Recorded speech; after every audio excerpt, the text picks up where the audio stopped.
এক ম্যাচ দেখেই সাইফ হাসানকে মাথায় না তোলার অনুরোধ করলেন সিনিয়র সহকারী কোচ মোহাম্মদ সালাউদ্দিন।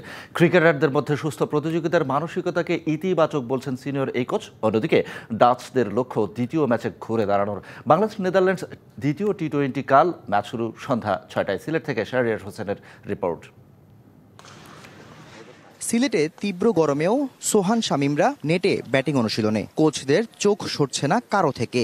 ব্যাটারদের এমন ডেডিকেশন আগেও দেখা গেছে, তবে ফল আসতো না ম্যাচে। আর এখন মনে হয় কার থেকে কে ভালো করবে এই কম্পিটিশন। টিমের যে অবস্থায় আমরা আছি, আসলে এখানে হেলদি কম্পিটিশন হয়তো দিনকে দিন আরো বাড়তে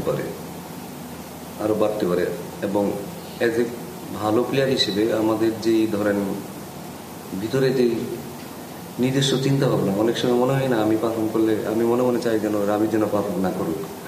ওই জিনিসটা থেকে আমরা আসলে বেরিয়ে আসার চেষ্টা করতেছি এবং এটা আমরা হয়তো করতে পারতেছি। দীর্ঘদিন পর দলে সুযোগ পেয়ে প্রথম ম্যাচে আলো ছড়িয়েছেন সাইফ। তবে এখনই তাকে মাথায় না তোলার অনুরোধ সালাউদ্দিনের। আপনাদের আমি আগেও রিকোয়েস্ট করছি যে কাউকে খুব তাড়াতাড়ি আকাশে তুলে ফেলেন না, কাউকে আবার তাড়াতাড়ি নিচে নামায় দিন না।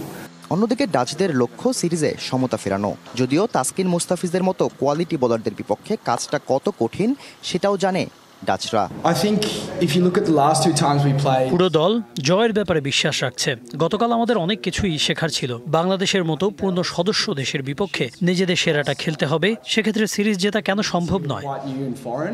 দ্বিতীয় ম্যাচে উইনিং কম্বিনেশন ভাঙার পক্ষে নয় বাংলাদেশ টিম ম্যানেজমেন্ট। তবে শামীম পাটোয়ারি এখন অনেকটাই সুস্থ। দ্বিতীয় ম্যাচের আগে মাত্র অল্প কয়েকজন ক্রিকেটার ঐচ্ছিক অনুশীলনে।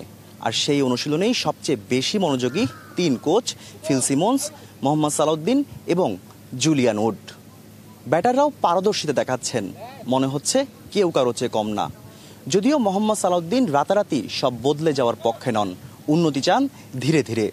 Shahriar Hossain, DBC news, Sylhet.